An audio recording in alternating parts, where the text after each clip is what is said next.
이번 주는 설 명절 연휴 기간 이제 마무리인데 그래도 많이 오셔서 감사를 드립니다. 금요일마다 우리 계속 웨스트민스터 신앙고백서 특히 이제 뒷부분 이제 소요리 문답으로 같이 함께 하지만은 여러분들이 같이 함께 하시면서 조금 이해를 돕기 위해서는 앞부분 웨스트민스터 신앙고백서를 좀 같이 연관해 가시면 신앙고백서는 굉장히 두꺼워요. 우리 예전에 이제 나영원 목사님이 번역하신 책이 있죠. 그 책을 참고하셔서 보시면 앞부분에 좀 많이 두꺼운 부분들을 이제 소요리 문답에서는 조금 간략하게 정리한 거고요. 대요리 문답에서는 중간 정도 이렇게 정리를 해놓은 부분들입니다. 그래서 앞에 신앙고백서를 조금 읽어보시면 훨씬 이해가 쉽고 조금 더 여러분들이 공부하겠다라고 생각하시는 분들은 시간을 조금 내셔서 거기에 나와 있는 성경 구절들을 이렇게 읽어보시면 굉장한 도움이 되실 거예요.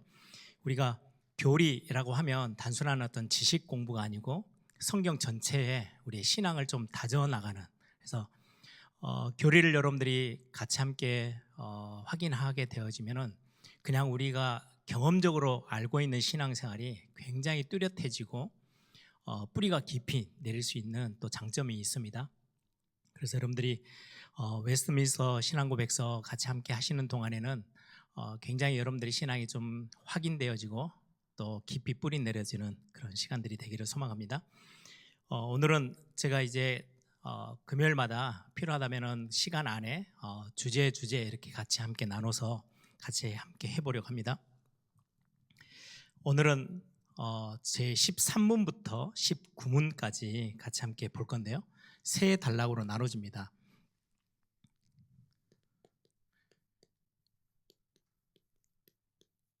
죄에 관련된 부분이 오늘 전체 모든 내용이에요. 그래서 제목을 제가 인간의 타락 그리고 죄, 형벌,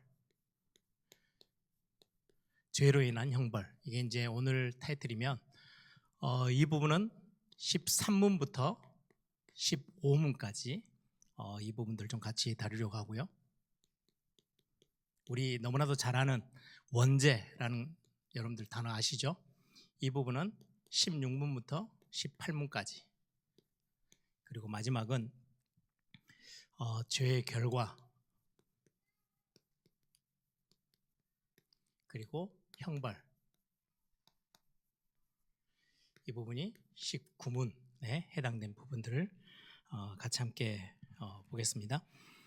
우리 오늘 성경 본문은 로마서 3장 10절부터 28절, 조금 길지만 우리 함께 오늘 본문 내용과 같이 연결되어지는 부분이어서 좀 이해를 돕기 위해서 로마서 3장 10절부터 28절까지 한 절씩 같이 교독했으면 좋겠습니다.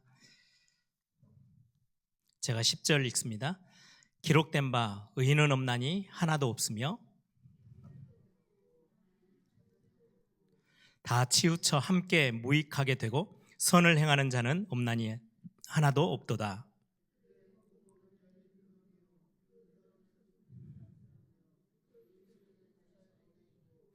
그 입에는 저주와 악독이 가득하고 파멸과 고생이 그 길에 있어 그들의 눈앞에 하나님을 두려워함이 없느니라 함과 같으니라.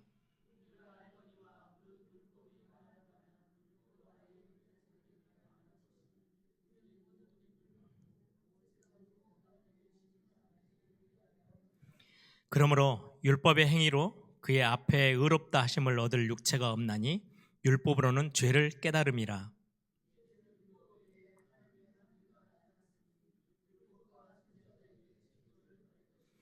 곧 예수 그리스도를 믿음으로 말미암아 모든 믿는 자에게 미치는 하나님의 의인이 차별이 없느니라.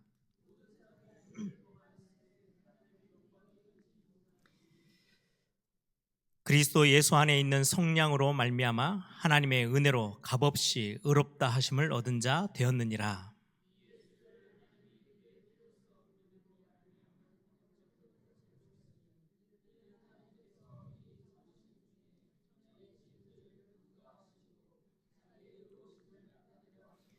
우리 28절 같이 읽습니다. 곧 이때 자기의 의로우심을 나타내사 자기도 의로우시며 또한 예수 믿는 자를 의롭다 하려 하심이라. 아멘.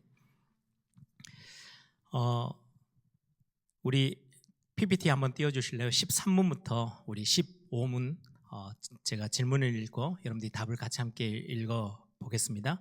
제가 13문 읽어봅니다. 우리의 시조는 창조함을 받은 본 지위에 그대로 있었습니까? 시조는 임의대로 자유를 행사하여 하나님께 죄를 범함으로 창조함을 받은 본 지위에서 타락하였습니다. 타락이란 단어는 떨어졌다는 말이잖아요. 원래 있었던 자리에서 떨어졌다라고 밝히고 있죠. 제13문 죄란 무엇입니까? 답, 하나님의 법을 순종함에 있어 부족한 것이나 또는 어기는 것입니다.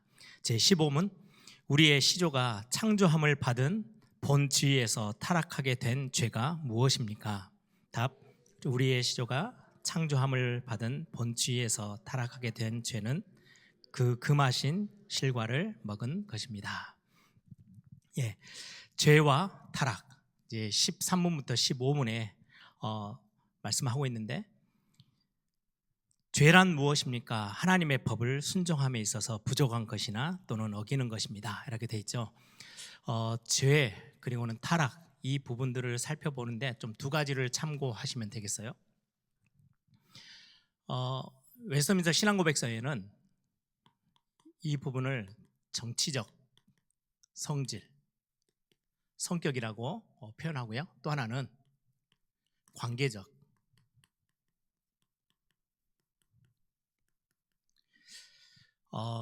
관계성에 있어서도 그렇고 정치적인, 이 정치는 다스림과 피다스림, 이런 부분들이 이제 정치라는 단어로 표현이 되어졌어요. 죄가 무엇입니까? 타락이 무엇입니까? 라고 말한다면 가장 중요한 부분의 첫 번째가 어떤 거냐니까요. 하나님의 권위. 하나님은 창조주세요. 우리를 지으신 분이세요. 우리는 그 지으심을 받은 피조물이에요. 창조주는 창조주 자리에, 피조물은 피조물 자리에 반드시 있어야 해요. 그게 정상이고 그게 가장 그때가 행복하고 그게 바른 삶의 모습이에요. 그런데 죄가 뭡니까? 이 하나님의 권위를 멸시했어요. 무시해버린 거예요. 하나님은 하나님의 자리에 두지 않고 이 부분을 보고 불순종이라고 표현합니다.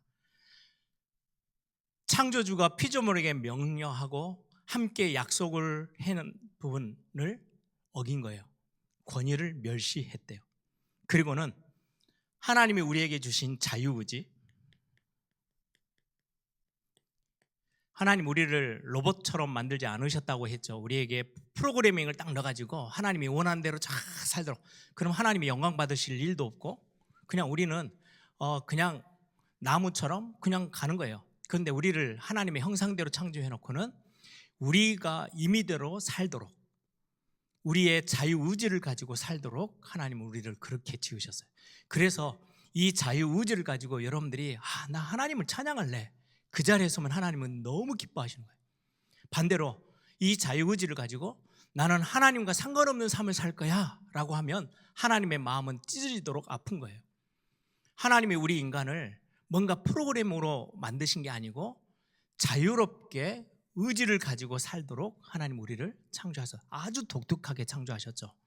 그래서 이 자유의지를 가지고 불순종하기로 결정하고 죄를 범했어요. 그게 이제 성경의 창세기 3장에 본격적으로 그 스토리가 설명되어지고 있죠. 자신의 생각을 앞세워, 거의 나 중심이에요. 내가 중심에 서서 모든 것들을 판단하고 결정하고 선택하는 거예요. 내 생각이 이게 맞아, 하나님이 말씀하신 거를 듣고 하나님이 이거 선악을 알게 하는 나무는 먹지 말라 그랬지, 그리고는 나머지 동산에 있는 모든 나무, 생명나무를 비롯해서 모든 나무는 먹어도 된다 그랬어. 그런데 하나님이 선악을 알게 하는 나무, 선악과는 먹지 말라 그랬어. 그러면 먹으면 안 돼. 하나님의 생각이 중심이 돼야 되는데 하나님이 말씀하신 그것들은 권위는 멸시했어요.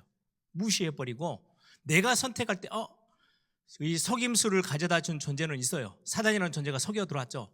그럼에도 불구하고 자유의지를 가진 인간이 아니야, 나는 하나님을 하나님 자리에, 나는 피조물이니까 피조물 자리에 그거 인정하고 살 거야.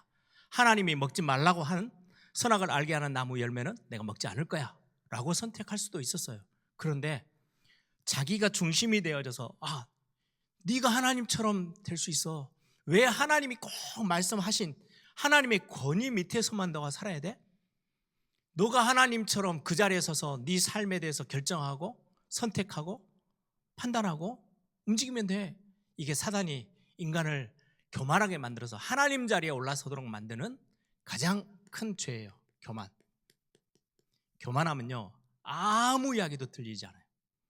내 이외에 다른 사람의 말은요 들리지 않는 게 교만이에요. 그래서 성경에서 이거는 도저히 되돌이킬 수 없는 가장 큰 우리 인간에서의 모습은 교만이에요. 이 교만한 우리를 하나님은 겸손하게 만드는 방법은 너무 간단해요.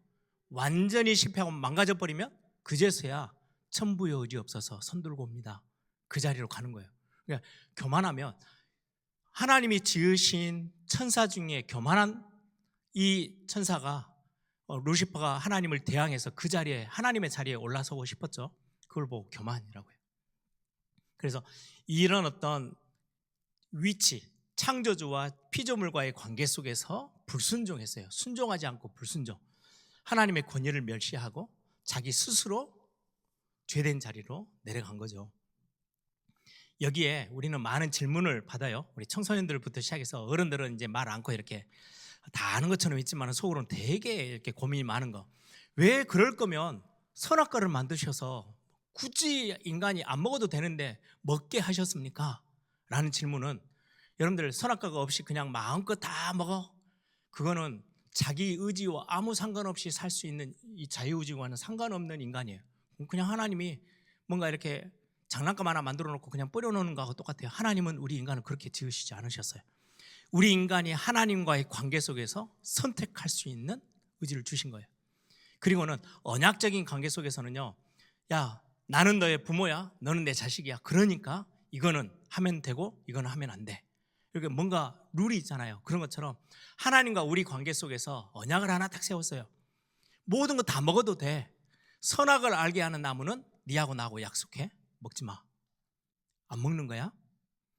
그게 하나님으로 인정하는 인간이 가지고 있는 최선의 굉장히 겸손의 선택이에요. 근데 그거를 뒤집은 거예요. 그럼에도 불구하고 하나님은 이 선악을 알게 하는 나무, 이것들을 그대로 먹도록 허용하신 이유는 하나님의 영광을 드러내기 위해서. 인간이 하나님을 떠나고 불순종해서 교만해서 자기 중심으로 선악과를 선택하고 멸망의 자리로 완전히 떨어져 버렸을 때에, 타락했을 때 하나님은 그 타락한 인생들을 그냥 두지 아니하시고 둘째 아담인 예수 그리스도를 보내셔서 구원함의 응답 속으로 부르시는 그 하나님의 모습을 가지고 하나님 스스로 영광을 드러내기 위해서 인간이 죄된 자리로 가는 그 자기의 의지를 사용해서 가는 그것까지도 하나님은 용납하셨어요. 그냥 이렇게 두고 보신 거죠. 그래서 이 부분은 굉장히 중요한 신학적인 부분들이 되어 있습니다.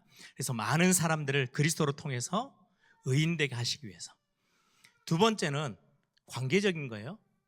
저는 이 부분들을 굉장히 우리 신앙생활에 있어서 굉장히 중요한 부분.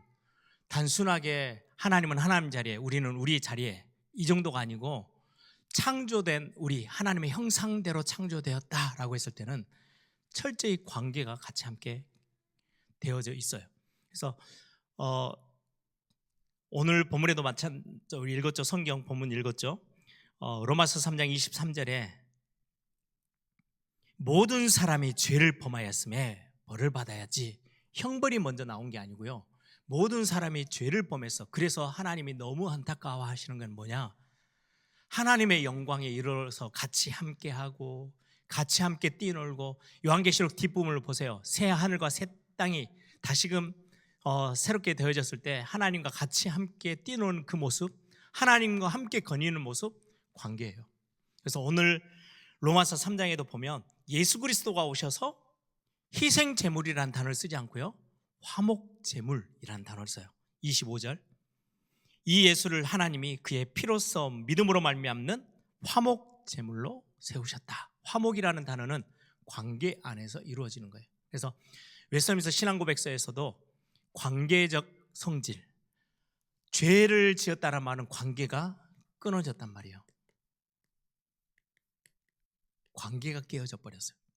이게 굉장히 성경에서는 중요하게 다뤄요. 죄로 인해서 하나님의 형상을 잃어버리고 관계가 끊어졌어요.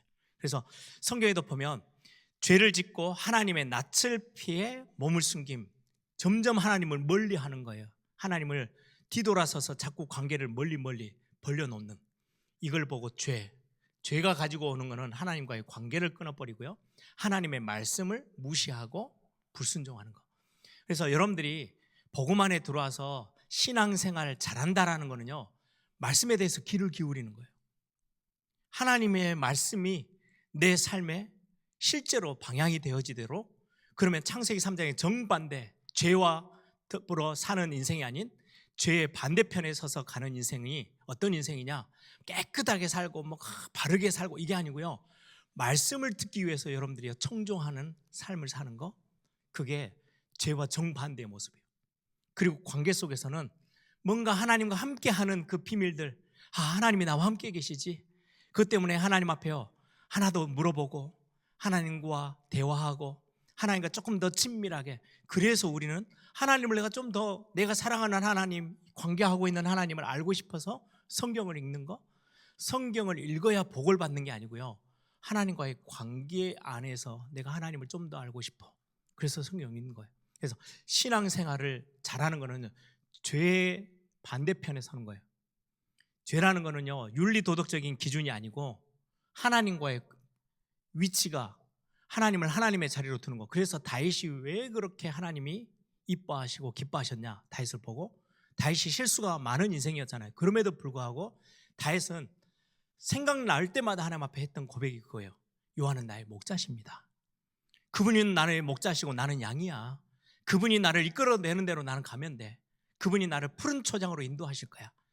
또 다윗이 하나님 앞에 고백하는 거죠. 여호와는 나의 왕이십니다. 하나님은 나의 왕이시고 나는 그 하나님이 다스리시는 백성입니다. 이 주종관계를 확실하게 했던 사람이 다윗이에요. 사울은 왕으로 기름 받을 때는요, 막 겸손하게 하나님 하더니 어느 날 왕이 딱 되고 나니까요, 자기가 왕의 자리에 서서 하나님의 말씀은 온데간데 없어요. 선지자를 통해서 이런 말 저런 말 전혀 무시하고 갔어요. 그걸 보고 그걸 보고 불신앙, 불순종이라고 하는 겁니다. 그래서 여러분들, 우리가 신앙생활이라는 그림 속에서요, 자꾸 종교적인 그림으로 바르고 깨끗하고 선을 막 이런 개념으로 막 자꾸 이해하면요, 신앙생활 굉장히 힘들어요. 딱 간단해요. 우리 선조들이 만드는 신앙고백서 안에도 죄라는 거, 원래 본질을 다 놓쳐버렸던 그 자리가 어떤 자리냐? 불순종의 자리예요. 말씀을 멸시해요. 여러분들이 예배하러 나와서 내가 말씀을 오늘도 드려야지, 이번 한 주 나에게 방향이 되어지는, 내 발에 등이 되고 내가 가는 길에 빛이 되어지는 그 말씀을 내가 오늘도 청종해야지, 그게 가장 아름답고 하나님이 보시기에 가장 귀한 신앙생활의 모습이에요. 그리고는 하나님과의 관계를 놓치지 않는 거예요. 자꾸 끈끈하게 이런 부분들을 여러분들이 기억하시면 굉장히 도움이 될 겁니다. 그러면 원죄를 같이 함께 보겠습니다. 우리 16문, 17문, 18문인데요. 한번 PPT 띄워주실래요? 한번 읽어봅니다. 우리 16문입니다. 제가 질문 읽습니다. 아담이 처음 죄를 범할 때 전 인류가 타락하였습니까? 답. 아담과 더불어 세운 언약은 아담 자신만을 위할 뿐 아니라 그의 후손까지도 위한 것입니다. 그래서 그로부터 보통의 생육법으로 출생하는 모든 인류는 아담이 처음 죄를 범할 때 그 안에 범죄하였고 그와 함께 타락하였습니다. 17문. 이 타락으로 말미암아 인류는 어떠한 지위로 떨어지게 되었습니까? 답. 말미암아 인류는 죄와 불행의 상태에 떨어지게 되었습니다. 18문. 사람이 타락한 상태에서 죄의 요소가 무엇입니까? 답입니다. 사람이 타락한 상태에서 죄의 요소는 아담이 처음 죄를 범할 때의 죄책과 원래의 의가 없는 것과 전체 본성의 부패입니다. 이것을 보통 원죄라고 부릅니다. 또한 이 원죄로부터 나오는 모든 실제적인 죄들, 자범죄 있습니다. 이렇게 되어 있죠. 원죄에 대한 부분을 같이 함께 성경에서 우리 신앙 고백 안에서 뭐라고 말하고 있는지.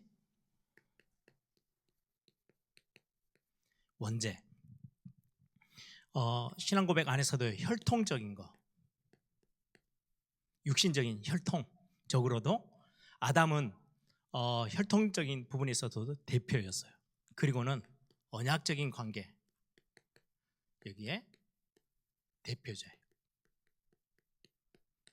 대표적인 성격을 가지고, 그래서 첫째 아담은 하나님을 떠났어요. 그 이후에 모든 아담의 그 혈통 속에 들어있던 사람들은 싹 다 태어나면서부터 죄 가운데서 태어났어요. 그래서 이 대표성의 원리를 가지고 둘째 아담이 오셔서 모든 죄에 대해서 십자가에 못 박고, 그리고는 그 이후에 사함과 의롭다 하심을 우리에게 선물로 주셨어요. 그 안에 들어가기만 하면 똑같아요. 원리예요. 내가 똑같이 죽은 게 아닌데 그리스도 안에 들어가면 대표성의 원리로 그리스도께서 우리에게 행하신, 둘째 아담이 행하신 모든 혜택을 우리는 그 속에서 다 누리는 거예요. 첫째 아담이 죄 가운데 빠졌을 때 이 원죄 때문에 우리가 그 죄의 영향력 속에 완전히 들어가 있다가, 둘째 아담이 십자가에서 대표적으로 우리의 모든 인류를 대표하고 죄를 완전히 해결하고 우리에게 구원을 주신 그 어마어마한 구원의 축복 속으로 우리를 부르셨어요. 우리가 그 안에 들어가면 다시금 우리는 죄인인데 그 안에 들어가서 우리는 새롭게 되어지고 의인의 모습. 그래서 돌 감람나무와 참 감람나무로 비유해요. 우린 돌 감람나무예요. 그런데 우리의 가지를 딱 잘라내서 거기에 붙어있는 동안에는 아무리 열심히 살아도 돌 감람나무 열매밖에 못 맺어요. 그런데 가지를 딱 잘라서 참 감람나무에 접붙였어요. 형태는 돌 감람나무인데요, 참 감람나무에 접붙이자마자 참 감람나무 열매를 맺는 거예요. 이게 성경의 영적인 대표성의 원리예요. 그래서 아담이 혈통적으로나 언약적으로 시조이고 대표성을 가지고 있어요. 그래서 원죄라고 하는 거는 아담과 하와가 지었는데 왜 우리에게까지 죄가 미칩니까? 이 영적인 원리 때문에 그래요. 모든 후손들에게 직접적으로 이 모든 죄에 대한 모든 것들이요 그대로 전가되어져요. 그대로 다 전달되어진다는 거예요. 죄를 짓고 나면 다가오는 저주와 형벌에, 그걸 보고 사망이라고 하거든요. 죽음이에요.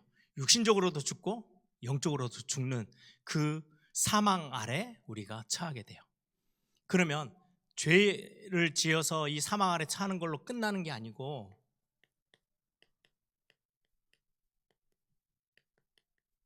죄의 본성이죠. 인간의 본성, 이것까지도 완전 전적 부패가 되어져 버렸어요. 그래서 나오는 단어가 전적 부패, 그리고는 전적 무능력. 우리의 힘으로는 절대 선을 행할 수도 없고 죄에서 빠져나올 수도 없고 우리가 구원받을 수 있는 자리로 나아갈 수도 없는 전적인 무능력 상태. 그리고 우리의 본성이, 원래의 성질이 완전 부패돼 버려서 다 썩었어요. 그래서 우리의 삶에서 선을 행할 능력이 전혀 없고요, 아무리 애를 쓰고 몸부림치는데 선을 하나님이 보실 때 바른 것들을 할 수 없는 부패, 이미 다 썩어버려요. 조금 남아있는 게 아니에요. 완전 부패, 전적인 부패로 이 죄, 인간의 본성이, 이 원죄로 인하여서 우리의 본성까지도 부패되어졌다라고 성경은 우리에게 설명합니다. 그래서 성경이 그렇게 말씀하죠. 그 마음의 생각에 모든 계획이 항상 악할 뿐이다. 우리 인간의 가지고 있는 생각, 우리가 막 짜내서 하는 모든 것들이 악화돼요. 본성 자체가 완전히 부패되어져 버렸어요. 그래서 이 영적인 부패가 어디까지 미쳤냐니까요. 우리의 삶의 윤리, 도덕까지. 그러니까 우리 모든 영적인 거, 우리는 영적인 거, 육신 이렇게 죽을 때 분리되지, 이 땅에 살고 있는 동안에는요 딱 같이 하나거든요. 영적인 게 타락되어지면서 우리의 본성 자체, 윤리 도덕적인 부분까지도 행할 수 있는 능력을 다 상실해 버렸어요. 그래서 이 본성의 부패로 인해서 우리는 철저히 죄의 영향력 안에 들어와 있게 된 거예요. 그래서 행하는 것마다 우리는 도덕적인 부분, 윤리 도덕적인, 그래서 어린아이들이요 태어나면서부터 별거 아닌데 굉장히 뭔가 가르치지도 않았는데요 악한 쪽의 모습들을요 자꾸 드러내요. 왜요? 본성 자체가 부패돼 버렸어요. 선을 행할 기능을 아예 잃어버렸어요. 이때 우리는 이 다음 죄의 형벌, 이 이제 19문 이후로는 이제 구원자 되신 예수 그리스도, 우리의 구원의 길을 어떻게 여셨는지가 다음번 주제인데요. 이렇게 죄로 완전히 물들어 버린 우리 앞에, 이 죄의 영향력 앞에 우리를 십자가, 그리스도의 십자가로 통해서 우리의 죄를 용서하시고 우리를 구원해 내시죠. 그래서 신앙 고백서에 그렇게 고백되어 있어요. 그리스도를 통해 죄를 용서받고 죄에 대해 억제되었다 할지라도 죄가 다 용서됐어요. 우리는 그리스도는 모든 문제 해결자 이렇게 말하잖아요. 굉장히 맞는 성경적인 지식이에요. 우리가 죄에서 완전히 해방되어졌어요. 어느 정도요? 죄에 대하여 억제되었다. 그리고 죄의 종이 아니에요. 이제는 죄가 우리를 더 이상 주관하지 못해요. 우리는 죄의 종에서 벗어났어요. 죄에서 해방되었고 하나님의 의의 종이 되었어요. 그런데 성경은 분명하게 말씀하고 있어요. 죄에 대해서 억제되었다 할지라도 이 본성의 부패 때문에 모든 행동에 죄라는 것이 영향을 주고 있다. 그래서 우리는 그리스도 안에서 새로운 피조물이 되어졌어요. 그럼에도 불구하고 죄에서 완전 해방되었지만 새 사람을 입고 나서도 매일매일 우리는 새 사람을 더 입어가야 한다라고 성경은 말씀해요. 아직도 우리는 죄의 영향력 속에 있어요. 그래서 회개라는 것을 하는 거예요. 근본은, 원죄는 완전히 깨어졌어요. 그런데 이 원죄로 인해서 우리의 본성 자체가 부패되어져 있기 때문에 우리는 이제는 죄에 끌려다닐 인생이 아니에요. 여러분들 스스로 이제는 자유지 은혜 안에서 죄를 끊어낼 수 있고, 나는 이제는 죄의 자리에 서지 않을 거야. 왜? 나는 죄의 종이 아니야 라고 하지만 우리는 이 부패된 본성 자체가 죄로 인해서 상처가 입어져 있기 때문에 자꾸 죄의 영향력 속에 들어가요. 그래서 우리는 또다시 실수하고 또다시 실패하고 넘어지기도 해요. 그래서 우리는 날마다 십자가 앞으로, 그래서 찬송가에 그런 가사들이 많죠. 날마다 주께로 가는 거예요. 날마다 십자가 앞에 서는 거예요. 그래서 지난 수요일 날, 엊그제 메시지 같이 나눌 때 아침마다 새로운 하나님의 성실하신 하나님이 오늘 이 아침에도 내가 죄 가운데 또 넘어졌는데도 오늘 이 아침 내가 십자가를 바라보면 성실하신 하나님, 나를 절대 외면하지 아니하시고 또다시 나를 끌어안으시고 새롭게 또 힘을 주시는 거예요. 일어날 수 있도록 또 새롭게 또 우리에게 그리스도의 능력으로 힘을 또 더해 주시는 거예요. 이 두 개, 그래서 이미 다 끝난 것 같아요. 그래서 예전에 한번 제가 그 제목으로 설교를 했어요. 이미, 그러나 아직. 이걸 보고 점진적 성화라고 설명을 해요. 신앙고백서에서 앞에 부분에 보시면 이 단어가 나와요. 점진적 성화. 우리가 거룩하게 바뀌어요. 그런데 어떻게 해요? 하루하루 조금씩. 그래서 내 안에 계신 성령 하나님이 나를 자꾸, 그래서 회개라는 거는 하나님을 바라보는 거예요. 넘어졌을 때 내 자신을 보면요 다시는 못 일어나요. 그런데 하나님을 바라보고요, 다시금 돌아서서 하나님 앞에 조금 한 발, 오늘은 한 발 못 가서 반발, 한 발짝만 이렇게 여러분들이 나아서 가면 하나님이 우리를 성화의 단계로 점차 인도하세요. 그래서 이 회개라는 거는요, 정말 복된 하나님이 우리에게 주신 굉장히 관계 속에서 하나님 앞에 한 걸음 한 걸음 나아갈 수 있는, 너 이제 끝났어 하고 던져버리는 게 아니라는 거예요. 예전에 한번 어떤 목사님이 그런 이야기를 해요. 이제 훈련을 받다 보니까 그리스도는 모든 문제 해결자, 다 끝났다 이렇게 하니까 어떤 성도님, 자기 교회에 있는 성도님이 그랬대요. 다른 성도한테 돈을 빌렸어요. 안 갚는 거예요. 자꾸 문제가 교회 안에 커져요. 그래서 목사님이 불렀대요. 왜 돈을 안 갚냐 그랬더니 그리스도는 모든 문제 해결자, 다 해결됐대, 그리스도 안에서. 아니 당신이 갚아야지. 아니 내가 안 갚아도 그리스도께 다 십자가에서 끝내버렸으니까 내가 갚을 이유가 없대요. 그거는 교리를, 성경을 알지도 못하고 하나님이 어떤 분인지도 모르는, 그냥 단순하게 한 단어로 자기 생각으로 판단하는 거예요. 그리스도는 모든 거 다 끝냈네? 그럼 내가 이렇게 엉망으로 사는 것도 다 끝내버렸네? 그럼 나 아무렇게나 살아도 돼? 그 말이 절대 아니거든요. 그래서 우리 레위기서의 5대 제사에 보시면 번제, 소제, 화목제, 그리고는 뒤에 2개가요 굉장히 지금 시대에 우리가 막 전도훈련 받는데 반드시 기억하고 있어야 될 속죄제, 그리스도로 인해서 우리 죄 다 속했잖아요. 그런데 그 뒤에 하나님이요 하나의 더 예배를 더 설명해요. 속건죄. 속건죄는 어떤 거예요? 내가 남의 물건을 해했어요.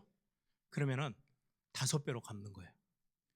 죄는 하나님 앞에 해결받았어요. 그런데 인간관계 속에서는 내가 갚아야 될 거는 갚아야 되는 거예요.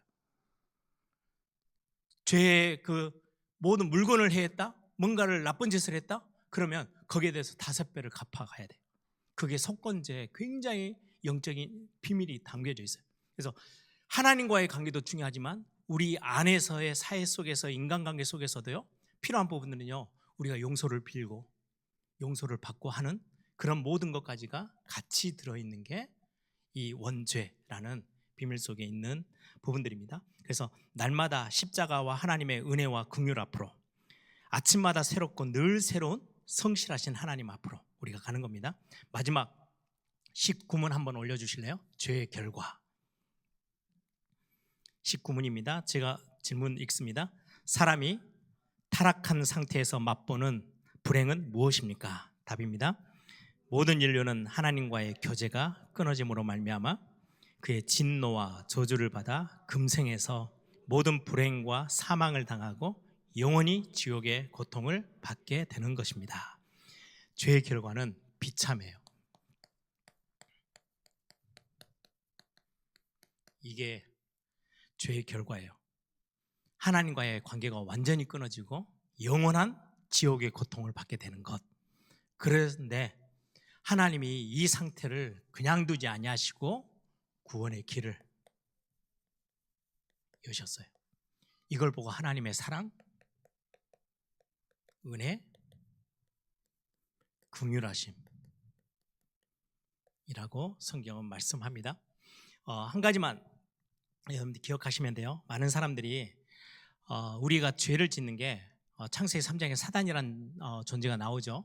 옛뱀이라고 말하는, 사단 때문에 우리가 죄를 지어서. 아니요, 사단의 속임수가 분명히 있었어요. 근데 죄는 누가 지었어요? 내가 지은 거예요. 우리 인간이 지은 거예요. 자유의지를 가지고 선택에 있어서 사단이 이리저리 속여 들어오는데 내가 아니야, 나는 생명나무 앞에 설 거야 라고 하면은 우리는 영원토록 생명을 얻을 수 있는데, 창세기 3장에 보니까 왜 에덴 동산에서 쫓아냈냐? 생명나무 열매를 먹고 영원토록 영생할까 싶어서. 죄된 모습으로 살아가면 안 되잖아요. 그래서 하나님은 우리를 구원의 길로 다시금 새롭게 인도해 가심을 봅니다. 그래서 결국 죄는 인간에게 우리가 사단에게 핑계를 대는 건 절대 아니에요. 그래서 그걸 보고 신학적으로 굉장히 오류라고 말을 해요. 사단이 우리를 죄짓도록 속임수를 던지는 건 분명한데, 죄는 누가 지었냐? 내가 지은 거예요. 우리가 지었어요, 인간이. 그래서 스스로 인간이 죄를 짓고 멸망해 하나님과의 관계가 끊어지고 타락한 상태로 간 거죠. 그래서 우리에게는 절대적으로 구원이 필요해요. 그래서 하나님과의 관계가 다시금 회복되어지는 것. 관계가 회복되어지고 나서 신앙생활은 다시금 하나님은 하나님의 자리에, 우리는 우리의 자리에 서서 하나님의 말씀에 순종해 가는 것. 이제는 은혜 안에서 구원받은 자가 자유의지를 가지고 나는 세계복음화를 위해서 살 거야, 나는 교회를 세우는 일을 할 거야, 나는 생명살리는 일을 할 거야, 전도와 선교, 후대를 위해서. 그것처럼 하나님이 기뻐하시는 사역이 없어요. 왜? 내가 의지적으로 결단하고 사는 거예요.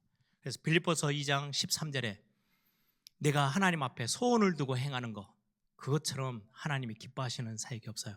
그래서 여러분들이 이번 인간의 타락, 죄, 형벌, 그 바로 뒤에 따라오는 이 신문부터 시작해서는 그리스도에 대한 설명이 바로 던져집니다. 그래서 하나님이 우리에게 베푸신 구원의 길, 죄의 결과는 비참해요.